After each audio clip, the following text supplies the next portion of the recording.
Hey Dum Dum, this video is a continuation of the previous video on the lower cost Syndicate explosives. If you haven't seen that, I talk about my review process, and I do have to make one quick note. We are not including nukies. This was not clear in the last video, now it is. Nukies are not included because nukies are an entirely different game mode with entirely different objectives of killing everyone. Okay, we go review now, bye bye. The incendiary grenade is actually a pretty strong option. Like here, let me spawn like a bunch of Earth's McMoths. Toss an EMP grenade in there. And boom, boom, boom. Just like that, they're all dead and burning. Against out-armored targets, or targets that don't have very good, like, for example, against security officers with their very basic armor, you are actually able to get some pretty significant damage, because their heat resistance is not as good as their normal damage. Plus, setting someone on fire does force them to actively respond to it, or die in the process. You can even see that the Ernest McFluff that was in that, explosion, the closest one, got ashed. Completely and utterly. And if we get our medical scanner out, where the fuck? If we got a medical scanner going, you can actually see all of these took significant heat damage. Now, again, a couple notes here. Fire damage is not equal. Lizards will take much less damage to it due to the fact that they're lizards. Anyone with a suit on will take much less damage as well. And anyone with a completely fireproof suit will be completely and utterly immune to the incendiary grenade. Overall, though, it is a very strong option for murdering anyone in like a crowded area, or just someone you want to be permanently dead from heat damage. Honestly, I would put this above the mini bomb in terms of permanently round removing someone. I give it a solid A. Speaking of the most basic of solutions, the Arist Swarm must be tested against, the explosive grenade. The explosive grenade is exactly what it says on the tin. It's go boom. Pretty simple. The explosive grenade doesn't do that much damage to tiles, and only does about like 150 damage total in the center to completely unarmored targets. If you want to hurt people enough, I would say that the incendiary grenade is a bit of a better bang for your buck. But still, this is pretty solid, and given the fact that it's actually an explosive, you can space tiles like windows, and the explosion radius is probably a fair bit better, especially since people can just stop, drop, and roll to avoid much of the damage of the incendiary grenade.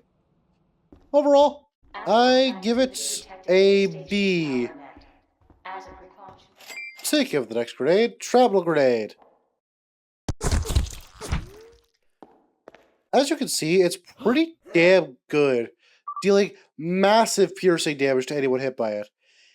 And if you are good with it, and quirky and goated with sauce, you could even do the ultimate annoying move of placing it directly under someone to make sure every fragmentation hits them.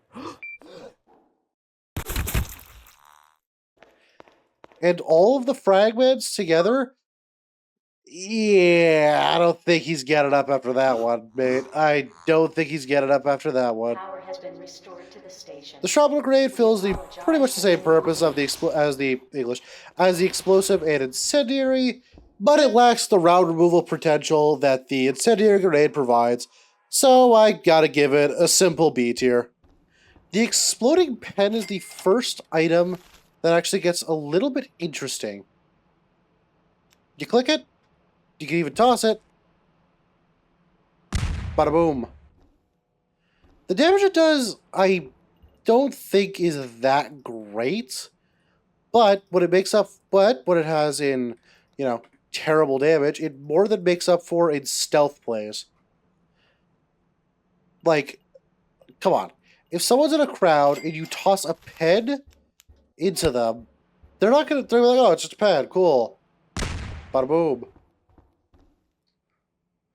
And that pen to an unarmored target will deal a solid 120-ish damage. Combined with the pen damage, of course. It's stealthy, it's quick, and Sekovs aren't likely to take it from you since it's a pen, unless they're metagaming. You'd love metagaming Sekovs. Overall, I would give this a B.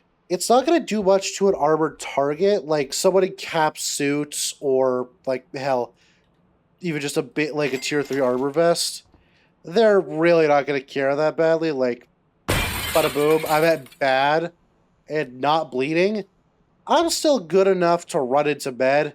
And this is with the tier 3 protection vest, which,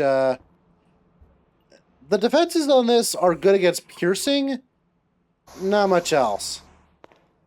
Overall, you're better off using another option if you're looking for pure damage, but against unarmored targets or just to create some goddamn chaos, it's not terrible. It's not terrible indeed. As for stuff that's actually just designed for just straight up pure fucking chaos, let's move on to my good friend, Mr. Pengu. The penguin's simple. You take it out, it starts attacking you. This is because I'm not a syndicate. However, it will simply run at and bite the first person that it sees. And if it goes on for too long,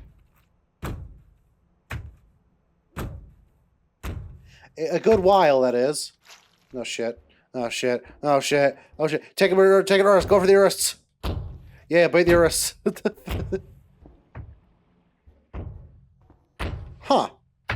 I am mistaken. I thought it would have exploded by now. Okay, as it turns out, the penguin will just keep going. I thought it would not. Okay. Anyway, doing any, like, a good amount of damage to it will cause it to explode with a legitimately massive explosion radius. And that explosion is strong enough to even space some tiles. Overall, I would give the grenade penguin... I'll give it a solid B. It's a bit more expensive and does a fair bit more damage, but the fact that you're not able to control its targeting, and the fact that it can just be, like, completely suppressed, like, here. Like, I'm gonna spawn a grenade penguin, and I'm gonna, like, run in security here. Oh no, there's a grenade penguin after me. Oh no, I'm running, I need to run quickly. I run to security here, I grab, where the fuck is the flash? God damn it. I grab a flash, and boom. The penguin gets affected by the flash just like me. And as a sec off, if you're smart enough, you can just flash it and then shoot it down.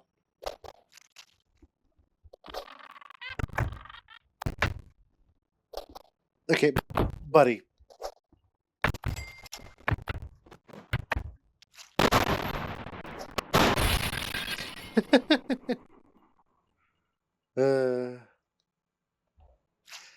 Yeah, the grenade penguin gets a B. It's not bad, but it ain't that good. As for something that legitimately might be the best bomb in the entire game, let's talk about the super batter grenade. So, the super batter on its own, you might think, it's not that interesting. What's so special about it? The problem with the super batter grenade is it's really good when comboed with just about anything. Like, here. Like, let's just go down here, go down to Edgy, pop a super batter, and take a look at its suction range, first of all. Yeah, all the way back here. And then if I were to toss, say, a mini bomb or something into there, you can see how that reforms a disgusting giving combo. Pretty damn quickly. Plus, it's really good at just causing complete and utter mayhem. Like, tell me, someone activates this. What do you do about this? Like, I physically have to hold, like, A to get away from it. If you, like, are injured or anything else, you would have severe difficulty getting away from it. And it's strong enough to space tiles. I have to give it an unequivocal S. It's just too good for what it does. Attention. It's effectively a mini bomb explosion. Yeah, explosion comparable to a mini bomb. It's a mini bomb plus the gravity well. It's a little good. Speaking of mini bomb, the mini bomb is, I think, a bit pointless. Don't get me wrong. I am well aware that it's incredibly strong. Like I just have this on myself, even with my tier 3 armor. Boom. I'm still completely dead. It does a lot of fucking damage. Like, a lot of damage. However, that a lot of damage comes with an absolutely tiny explosion radius, a mere 3x3, resulting in it being not exactly ideal for anything besides gibbing people, which other bombs just kind of do better. Like, we've already seen how the incendiary bomb just does so much heat damage that you effectively gib someone, or how the super banner also effectively gives someone, since it's, again, comparable to a mini bomb.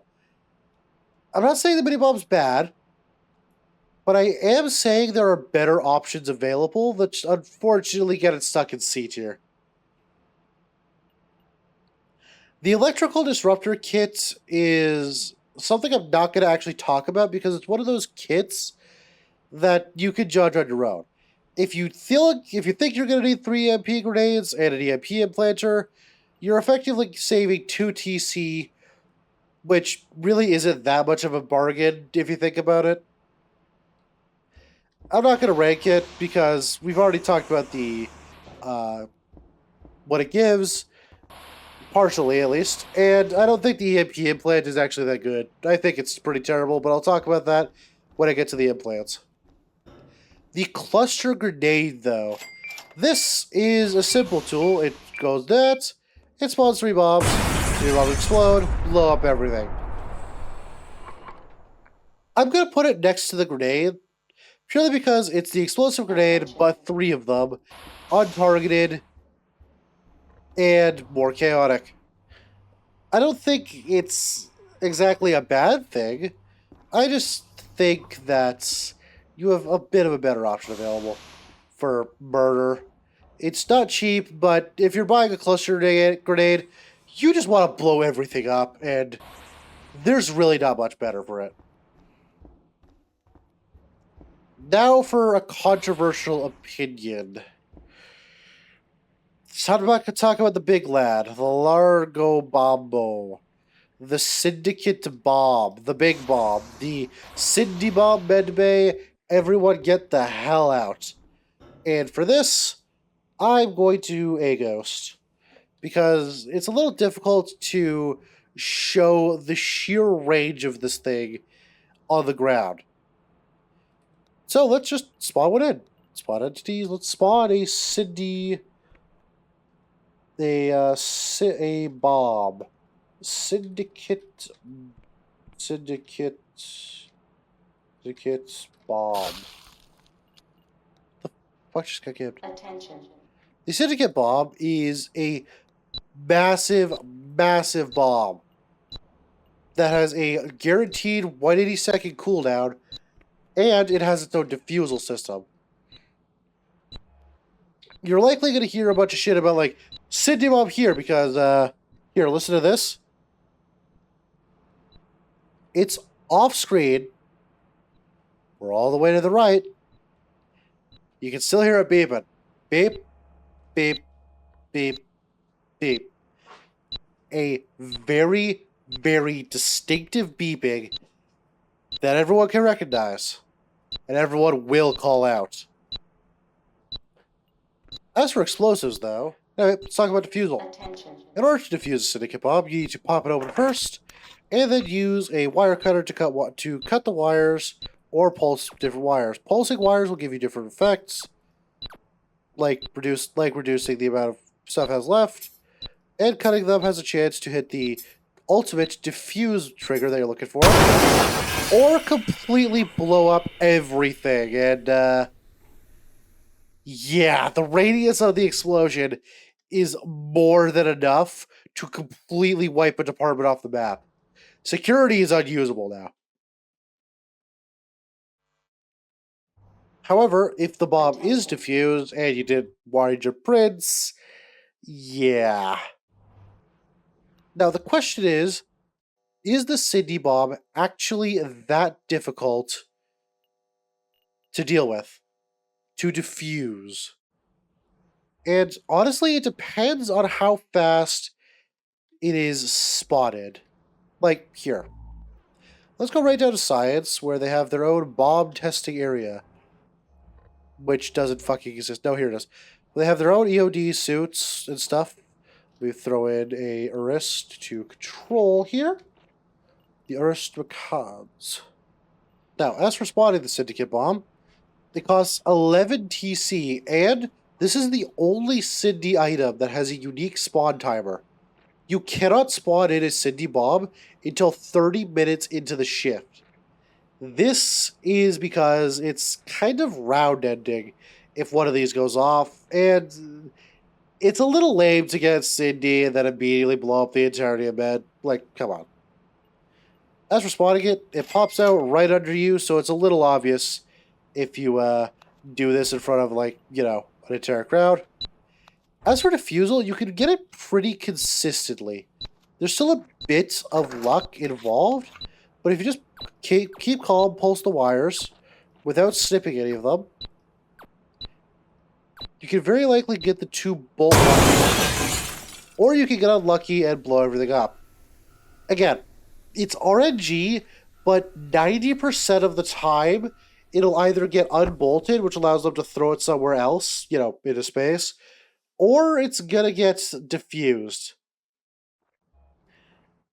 Now, as for its use case, I think the Syndicate bomb is completely useless as a combat item. Shocking, I know. The Syndicate bomb is so loud, so obvious, that there's no real point in spotting it in unless you want to clear everyone out of an apartment. Which, you could do that, but why would you when you could, just stealth it up, C4, or you would just like cause a plasma fire, any other way to get someone out of a department, or create a massive distraction. Like tossing a grenade into bed is a distraction enough, and a Syndicate bomb only actually requires one person to go try and deal with it. Any other person dealing with it just is pointless. So, unfortunately, I'm gonna have to give the big Sydney bomb a D. I just don't think it's that worth it. And that's it for the explosive category. You're probably gonna think, okay, but what about the C4 bundle? It costs 12 TC, it contains 16 TC worth of C4, and a big, obvious Syndicate duffel bag that it comes in. You can do the math for yourself and figure out if that's worth it. I'm here to review the items, not the kits. And good lord, we did a lot of damage to Flan in this testing. Hold it! You didn't talk about the Holy Hand Grenade! Yes, I know. And that is because the Holy Hand Grenade is a job-specific Sydney item, and I'll be covering all the job-specific Sydney items in their own video at some point, maybe, I don't know. Anyway, I'd like to thank my channel members, Sather Lapid, Admiral Obvious, and Loltart, and I'll see you all in the next video. Arrivederci. Please don't yell at me in the SS14 Discord about my opinions. It hurts my feelings.